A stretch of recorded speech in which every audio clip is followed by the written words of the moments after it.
Students, how are you? I hope all you are doing great. So आज हम आपके English honeysuckle class 6 chapter number 3 जिसका नाम है टैरोस रिवॉर्ड, वो आज हम पढ़ने वाले हैं। ये जो चैप्टर है ये बेसिकली जापानीज स्टोरी है। So here we go. Before you read, this is story about a thoughtful and loving son. ये जो स्टोरी है वो ऐसे बेटे की है जो अपने पेरेंट्स की जो ज़रूरतें होती है उसके बारे में सोचता है, उनको हर नीड्स उनकी पूरी करने के लिए वो हमेशा रेडी रहता है और बहुत ही प्यारा सा सन है। He works hard to fulfill his parents' wish and get some unexpected help. अब ये स्टोरी में थोड़ी समराइज दिया गया है, इंट्रोडक्शन दिया गया है कि ये जो सन है वो अपने पेरेंट्स के लिए इतनी ज़्यादा मेहनत करता है, उनकी जो विश होती है सारी विश पूरी करने के लिए बहुत ही ज़्यादा मेहनत करता है और उसको अनएक्सपेक्टेड हेल्प मिली थी। और वो हेल्प कौन सी थी वो हम ये चैप्टर के जरिए जानने वाले हैं कि ऐसा तो क्या हुआ था। So let's begin our chapter Taro's reward. जैसे मैंने पहले बताया कि जापानीज स्टोरी है, जापानीज स्टाइल है, तो let's begin. A young woodcutter named Taro lived with his mother and father on a lonely hillside. यहाँ पे बताया गया है कि यंग वुडकटर था। वुडकटर मतलब क्या होता है? लकड़हारा, जो लकड़ियों को काटने वाला होता है वो। और क्या नाम था इसका? टैरो नाम था।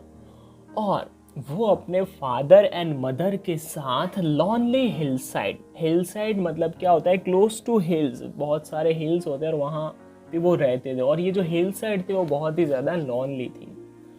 लॉनली मीन्स क्या होता है? Solitary, alone. वहाँ पे कोई और रहता था नहीं, मतलब कि सिटी से बहुत दूर, विलेज से बहुत दूर जहाँ पे हिल साइड थी वहाँ पे ये जो हमारा यंग वुड कटर है टैरो, वो अपने फादर मदर के साथ वहाँ पे रहता था।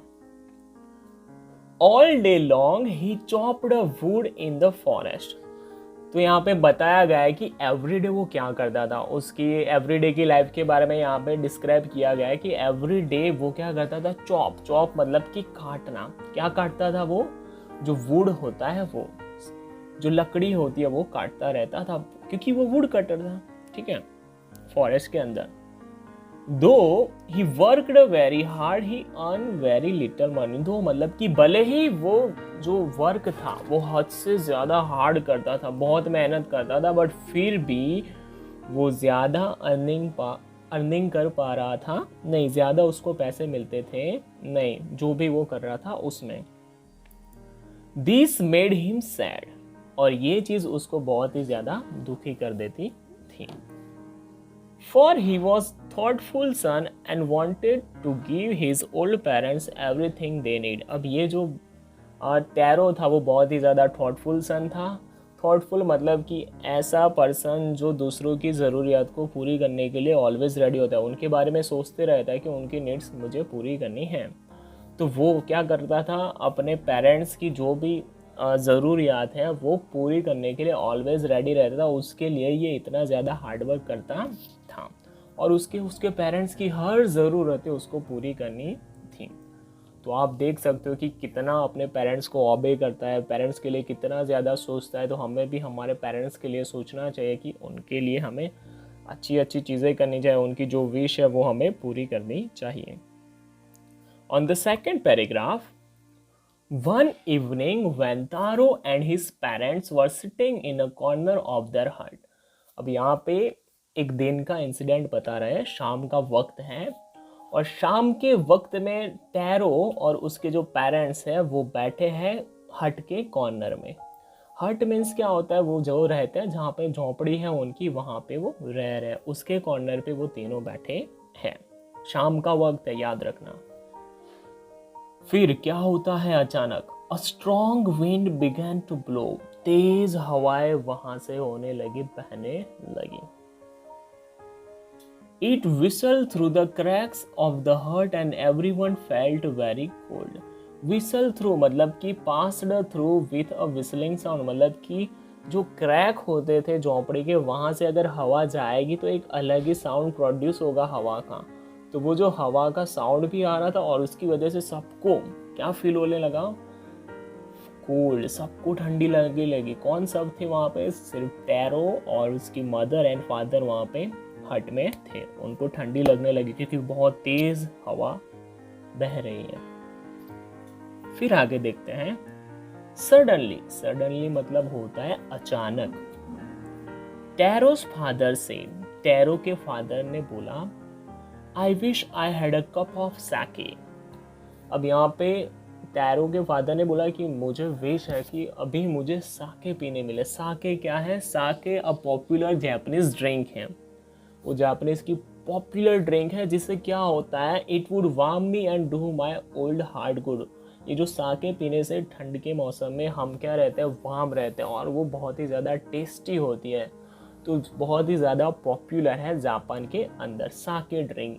रिमेंबर दैट ड्रिंक का क्या नाम है? Sake. Let's move on to third paragraph. This made Taro sadder than ever, for the heart-warming drink called sake was very expensive। अब जैसे ही फादर ने बोला कि मेरी इच्छा है कि मुझे अभी साके ड्रिंक मिले, बट प्रॉब्लम क्या हुआ कि जो तारो था वो बहुत ही ज़्यादा दुखी हो गया। क्यों? क्योंकि ये जो ड्रिंक है वो बहुत ही ज़्यादा क्या आती है, एक्सपेंसिव आती है। और आपको पता है कि जो टैरो था वो बहुत ही ज़्यादा हार्डवर्क करता था, बट उसके सामने जो मनी है वो कम अर्न करता था। How do I earn more money? उसने अपने आप को पूछा कि मैं पैसे ज़्यादा कैसे कमाऊँ। क्यों उसे ऐसा कमाना है? क्योंकि ये ऐसा सन है जो अपनी फादर मदर की विश को पूरी करने के लिए ऑलवेज रेडी होता है। वो उसको चाहिए कि मेरे फादर मदर खुश रहे। He asked himself, how do I get a little sake for my poor old father?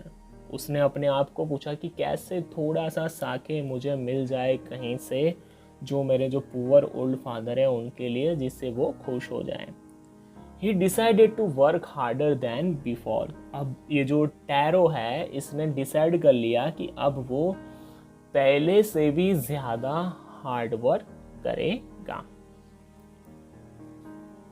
हमने यहाँ पे देखा टैरो के बारे में 3 पैराग्राफ हमने पढ़े। उसमें हमने देखा कि किस तरह कैसा सन है, वो ओबीडियंट सन है, उसके पेरेंट्स की हर विश पूरी करने के लिए वो ऑलवेज रेडी होता है, बहुत हार्ड वर्किंग है और कुछ भी कर सकता है अपने पेरेंट्स की विश पूरी करने के लिए। Now move on to 4th paragraph. Next morning, अब जैसे ही सुबह हो गई, Taro jumped out of bed earlier than usual and made his way to the forest. अब देखो यहाँ पे बोला गया है Taro jumped out of bed, मतलब कि यूजुअली उसका जो टाइम था सुबह काम करने जाने का, उससे पहले वो उठ के भागा सीधा फॉरेस्ट के अंदर। क्यों? क्योंकि उसे काम करना था, काम करके पैसे कमाते और वही पैसे से उसके फादर के लिए उसे क्या लाना था? साके, अ जापानीज ड्रिंक लानी थी।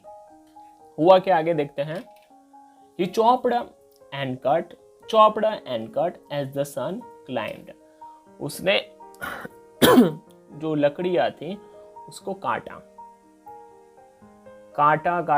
छोटे छोटे पीस करता रहा और क्या होता गया? सन क्लाइम, मतलब कि मॉर्निंग से गया था तो धीरे धीरे आफ्टरनून होता गया। क्लाइम्ड मतलब कि सन जैसे आता है ना, जैसे मॉर्निंग में सनराइज होता है, धीरे धीरे अगर 12 बज गए तो हम देख सकते हैं हमारे हेड के ऊपर ही होता है, तो उस तरह सन आ गया, आफ्टरनून वहाँ पे हो गया है। अब जब आफ्टरनून होता है तो आपको पता होता है कि जो सन की जो हीट होती है वो स्कॉर्चिंग हीट होती है जो हमें जला देती है, तो वैसे ही वहाँ पे स्कॉर्चिंग हीट थी।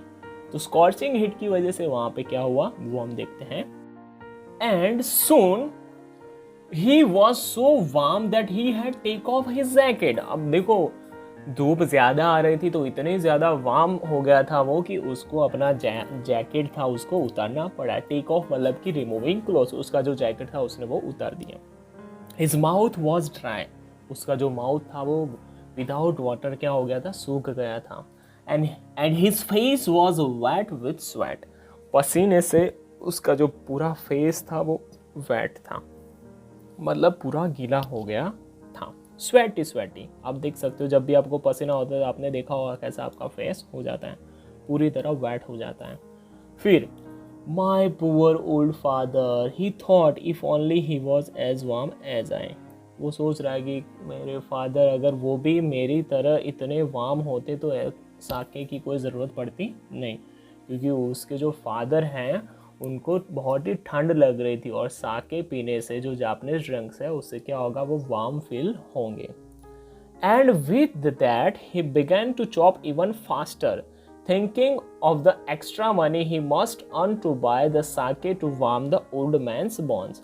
अब जैसे ये सोचा तो उसने फिर से लकड़ियाँ काटना शुरू किया, और वो भी फास्टर देन एवर. पहले काटता था उससे ज़्यादा तेज़ी से, और मन में सोचते रहता था कि जैसे जैसे मैं ज़्यादा काटूंगा वैसे वैसे मुझे क्या मिलेगा, एक्स्ट्रा मनी मिलेगी, और वही मनी से मैं मेरे फादर के लिए मैं साके जो ड्रिंक है वो मैं खरीदूंगा, और जो मेरे फादर है उसको मैं प्रोवाइड करूंगा, जिससे उनको क्या लगेगा, उनको अच्छा तो फील होगा ही, प्लस उनको जो होता है ना ठंड लग रही है वो भी चली जाएगी और वो फील करेंगे warm.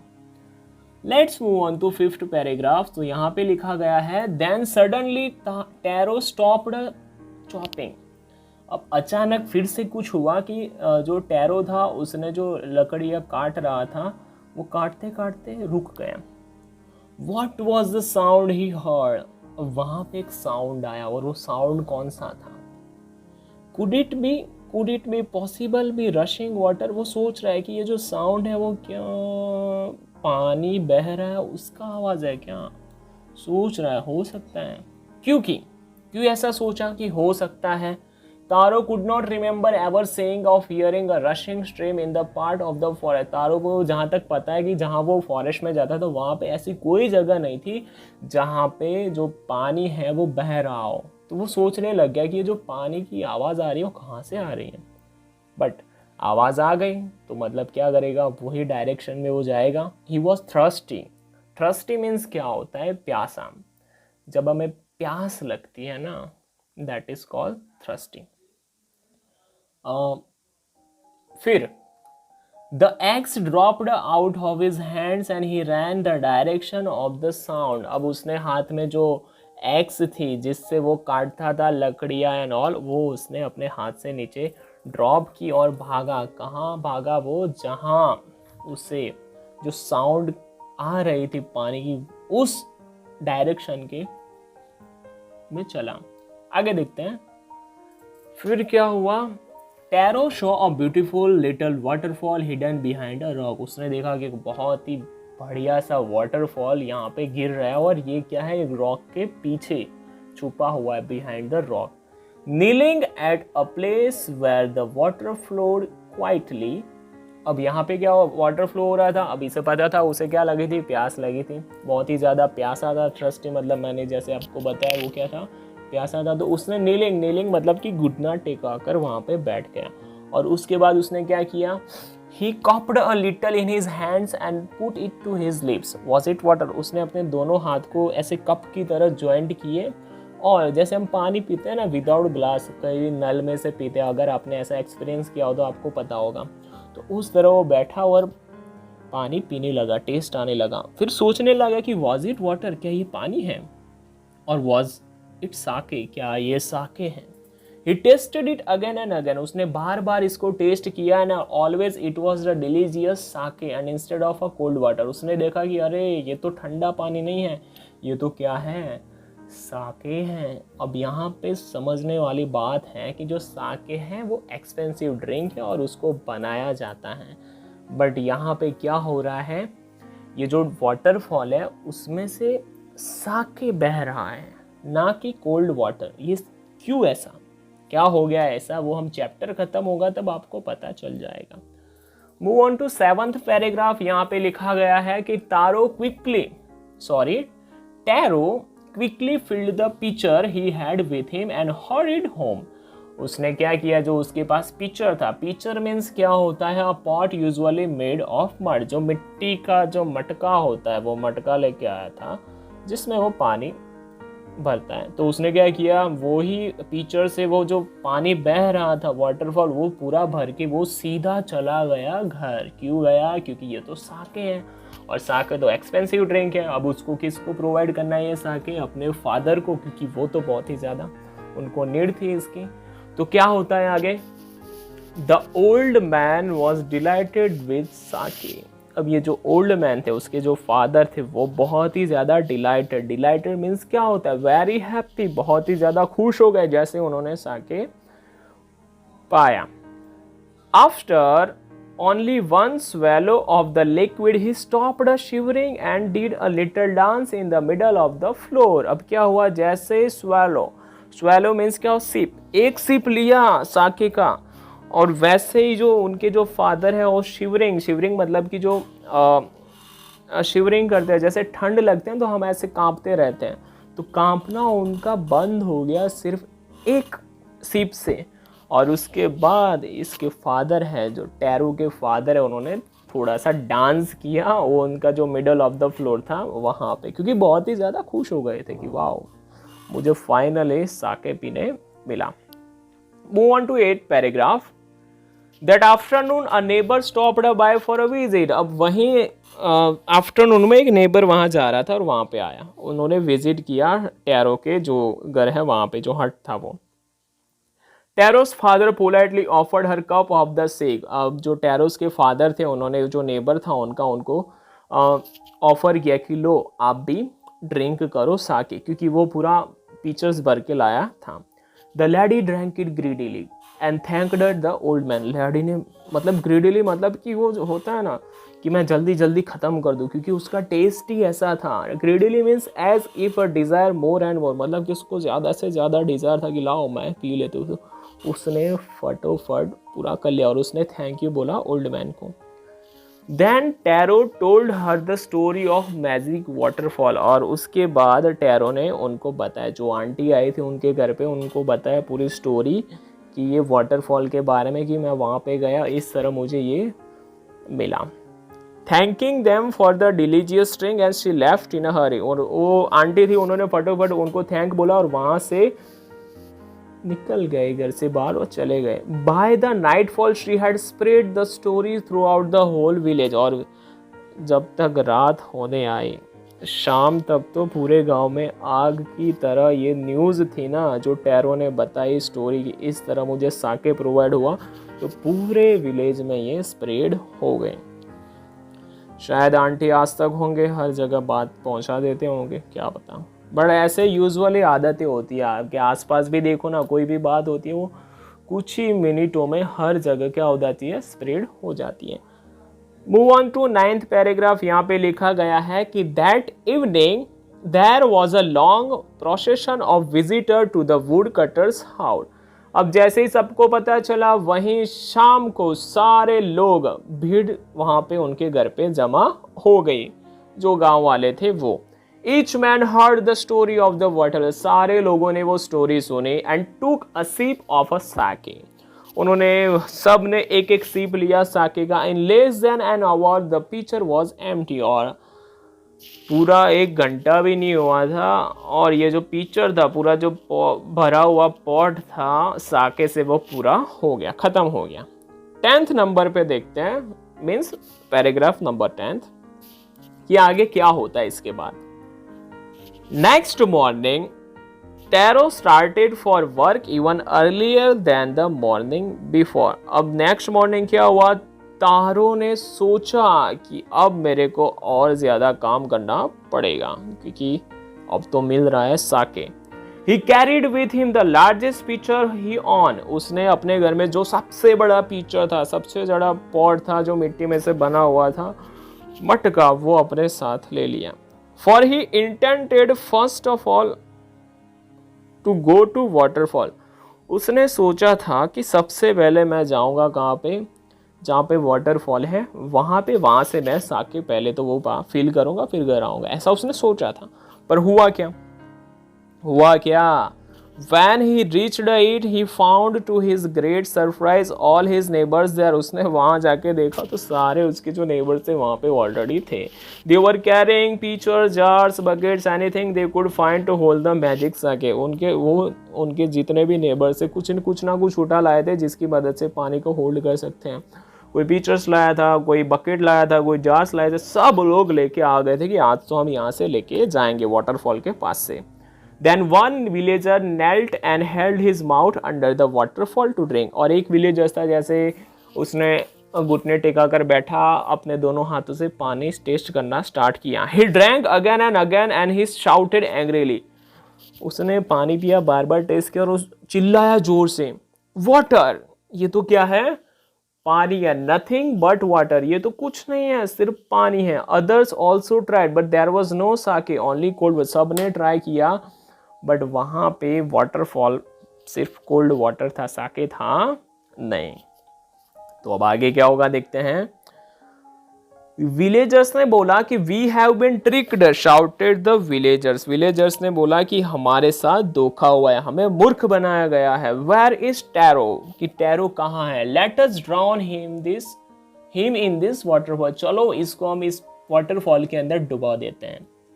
But Taro had been wise enough to sleep behind the rock, अब टैरो बहुत ही बुद्धिशाली था, उसने ये सब सुना और चुपके से रॉक के पीछे छुप गया। When he saw how things were going and he was nowhere to be found, और वो चुपके से देख रहा था और इस तरह छुपा था कि कोई उसको फाइंड कर सकता था नहीं। क्यों ऐसा करना पड़ा, क्योंकि गांव वाले बहुत ही ज़्यादा गुस्से में थे, उनको ऐसा लगा कि टैरो ने उसको मूर्ख बनाया, बट ऐसा था नहीं। सॉरी, नेक्स्ट देखते हैं 12 number paragraph. Muttering their anger and disappointment, the villagers left the place one by one. Muttering मतलब कि speaking unclearly, धीरे धीरे कुछ भी बोलते रहते थे, उनका गुस्सा, disappointment, कुछ भी आपस में बोलते बोलते बोलते one by one villagers वहाँ से चले गए। Tarot come out from his hiding place, अब जहाँ पे टैरो छुपा था वहाँ से वो आ गया, क्योंकि सारे लोग वहाँ से चले गए थे, सारे नेबर्स गाँव वाले सब वहाँ पे चले गए थे। अब वो सोचने लगा कि was it true, he wondered he was the sake or dream, वो सोचने लगा कि क्या ये सही है, क्या पानी है, या फिर जो सैके था वो क्या था, साके क्या था, वो कुछ सपना था। Once more he caught a little liquid in his hand and put it to his lips, फिर से उसने अपने जो दोनों हाथों में थोड़ा सा पानी लिया और टेस्ट किया by the lips, through the lips, और it was the same fine sake, और ये वही था साके। To the thoughtful son, the magic waterfall gave the delicious shake. अब यहाँ पे to everyone else it gave only cold water. अब यहाँ पे देखो कि ये जो thoughtful son था, ये ऐसा बेटा था जो अपने दूसरों के बारे में ज़्यादा सोचता था, दूसरों की ज़रूरियात पूरी, इसीलिए जो वाटरफॉल था वो सिर्फ उसको प्रोवाइड करता था डिलीशियस साके, और बाकी सबको ये क्या देता था, सिर्फ कोल्ड वाटर। तो आप सोच सकते हो कि अगर ये कैसे पॉसिबल हुआ कि जो टैरो है वो शिद्दत से चाहता था कि अपने पेरेंट्स की वो हेल्प करे। मतलब कि आप लाइफ में अगर कोई भी चीज़ शिद्दत से चाहते हो कि आपको करना ही है, ऐसा होना ही चाहिए, तो पूरा यूनिवर्स आपके साथ वो जो चीज़ें हैं वो फिल करने के लिए पूरी हो जाती। तो वैसे इसके साथ भी ऐसा हुआ टैरो के साथ। बाकी लोग पीने जाते तब उनको सिर्फ कोल्ड वाटर मिलता है, बट जब टैरो जाता है तब उनको प्रोवाइड होता है जापानीज ड्रिंक जिसका नाम है sake. The story of Taro and his magic waterfall reached the emperor of Japan, और ये जो टैरो की जो स्टोरी थी कि किस तरह साके उसको प्रोवाइड होता है फ्रॉम द वाटरफॉल, जो मैजिक वाटरफॉल है सिर्फ उसे ही मिलता है, तो वो जो स्टोरी है वो जापान के जो राजा थे उनके पास पहुंच गई। He sent for the young woodcutter, उन्होंने यंग वुड कटर को बुलाया अपने महल में, and rewarded him with a 20 piece of gold pieces, okay? तो 20 pieces गोल्ड के उन्होंने रिवॉर्ड दिए। क्यों दिए? For having being so good and kind, और ये जो उसका जो दया भाव था, जो जिस तरह वो बिहेव करता था with the parents, with the others, इतना थॉटफुल बेटा था, सबके लिए सोचता रहता था, ज़रूरतें पूरी करने के लिए हार्डवर्क करता था, और ये सारे इंसिडेंट की वजह से उन्होंने 20 पीसेस ऑफ गोल्ड उसको रिवॉर्ड दिया। Then he named the most beautiful fountain in the city after Taro, उन्होंने अपने सिटी के अंदर जो मोस्ट ब्यूटीफुल फाउंटेन था जिसका उसका नाम रख दिया टैरो, नाम उन्होंने रख दिया। This said the emperor was to encourage all children to honour and obey the parents. अब ये जो स्टोरी है वो राजा हर बच्चे को सुनाना चाहता था। क्यों? क्योंकि ये जो स्टोरी सुनाने से जो बच्चे हैं, छोटे बच्चों के अंदर, उनके अंदर एंकरेजमेंट लाने के लिए क्या एंकरेज करना है कि अपने पेरेंट्स को ओबे करना चाहिए, ऑनर करना चाहिए, और जो भी उनकी इच्छा है, जो भी डिज़ायर है वो पूरे करने के लिए हमें ऑलवेज हमेशा रेडी रहना चाहिए। हमें थॉटफुल सन या थॉटफुल डॉटर होना चाहिए, क्योंकि हम अर्थ पे आए हैं बिकॉज ऑफ द पेरेंट्स। तो हमारी ये जिम्मेदारी, हमारी ये रिस्पॉन्सिबिलिटी है कि हम उनको क्या रखें, खुश रखें। तो इसी के साथ ये जो स्टोरी है यहाँ पे ख़त्म होती है। आई होप आपको ये जो चैप्टर है वो समझ में आया होगा। अगर समझ में आया है तो देर किस बात की, अगर आपने चैनल को सब्सक्राइब नहीं किया तो सब्सक्राइब बटन पे क्लिक कीजिए। मिलते हैं नेक्स्ट वीडियो में। Till then bye bye, take care.